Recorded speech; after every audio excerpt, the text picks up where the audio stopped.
Now comes the Mountbatten Plan of 1947. Lord Mountbatten, India's last viceroy, proposed a plan in May 1947, according to which provinces were to be declared independent. कि इसमें states जो provinces हैं उनको independence declare किया जाता है. States with the power to choose whether to join the Constituent Assembly, वो join करेंगे Constituent Assembly को कि नहीं करेंगे.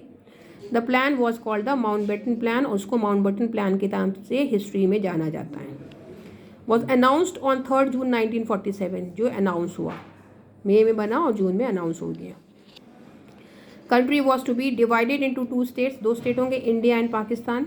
Above all, the princely states such as Jammu and Kashmir were given a choice to either join India और पाकिस्तान. जम्मू कश्मीर को book को जैसे जम्मू एंड कश्मीर जैसा स्टेट्स को चॉइस रखी गई कि वो इंडिया की तरफ हैं कि पाकिस्तान की. This plan was accepted by both the Congress and the Muslim League और कांग्रेस दोनों ने इसको एक्सेप्ट कर लिया. By then the Congress has also accepted the inevitability of the partition, के बिना पार्टीशन के काम नहीं चलेगा, इसको एक्सेप्ट किया उन लोगों ने. This plan was put into action by the Indian independence act of 1947. इसको एक्ट में लाने के लिए, इसको इम्प्लीमेंट करने के लिए एक एक्ट बना जिसको इंडियन इंडिपेंडेंस एक्ट 1947 बोला जाता है, which was passed in the British government on July 18, 1947. India became a free country on 15 August 1947, और इस तरह 1947 15 अगस्त को इंडिया फ्री हुआ. क्या था Indian independence act?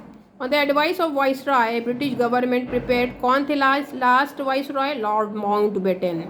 There were many clauses in this act. पहला क्या है? The Indian Independence Act 1947 partitioned India into 2 parts, India and Pakistan. It was based on Mountbatten Plan, which was formulated after the leader of the Indian National Congress and Muslim League के leaders ने इसको lead किया. Recommendation of the Viceroy, Lord Mountbatten. The INC, Indian National Congress, which was against the partition of the country, finally accepted it as an inevitable, कि इसको avoid नहीं कर सकते, इसको मानना ही पड़ेगा.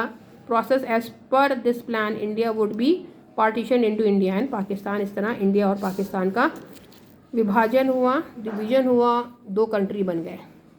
The constitution framed by the Constituent Assembly would not be applicable to the areas which would go into Pakistan. Constituent assembly जो कॉन्स्टिट्यूशन बना रही थी वो उन एरियाज़ में नहीं अप्लाई होना था जो पाकिस्तान की तरफ जा रहे थे.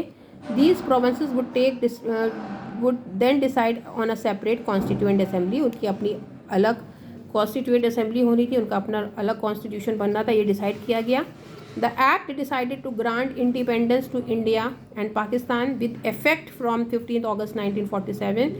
1947 15 अगस्त से इफेक्ट हो गया. ये जो बनाए गए हैं सारे रूल्स नए कंट्री के.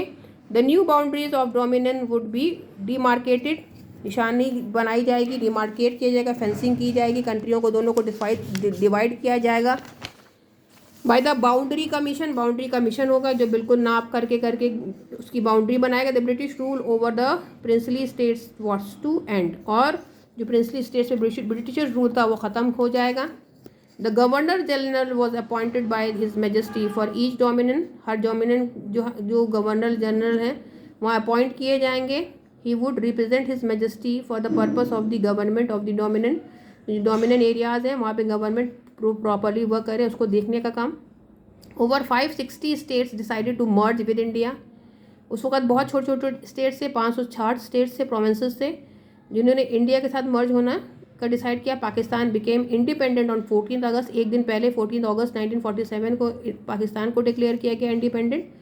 And India became free on 15 August 1947. Mohammad Ali Jinnah was appointed Pakistan governor general. Pakistan के गवर्नर जनरल के नाम को अपॉइंट किया गया. And Lord Mountbatten was requested by Jawaharlal Nehru to continue as India's governor general.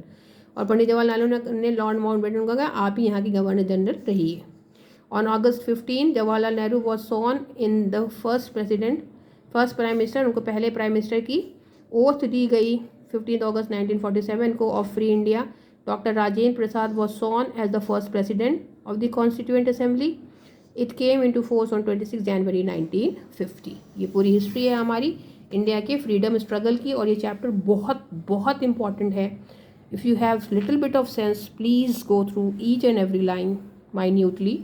और इसी को यहाँ पे टाइमलाइन की तरह बनाया गया है कि 1910 से लेके 1910 से 1920 के बीच बीच में कौन कौन से काम, क्या क्या चीज़ें एक्ट्स हुए, 1920 और 30 के बीच में कौन कौन से मूवमेंट्स हुए, फिर 1930 1940 के बीच में कौन कौन से इंपॉर्टेंट मूवमेंट्स हुए, एंड देन फ्रॉम 1940 टू 1915 यानी 1915 में रिपब्लिक हो गया इंडिया, तब तक क्या क्या इंपॉर्टेंट हुआ, कितना स्ट्रगल किया गया, कितनी सैक्रिफाइसेस हुए, तब इंडिया फ्री हुआ।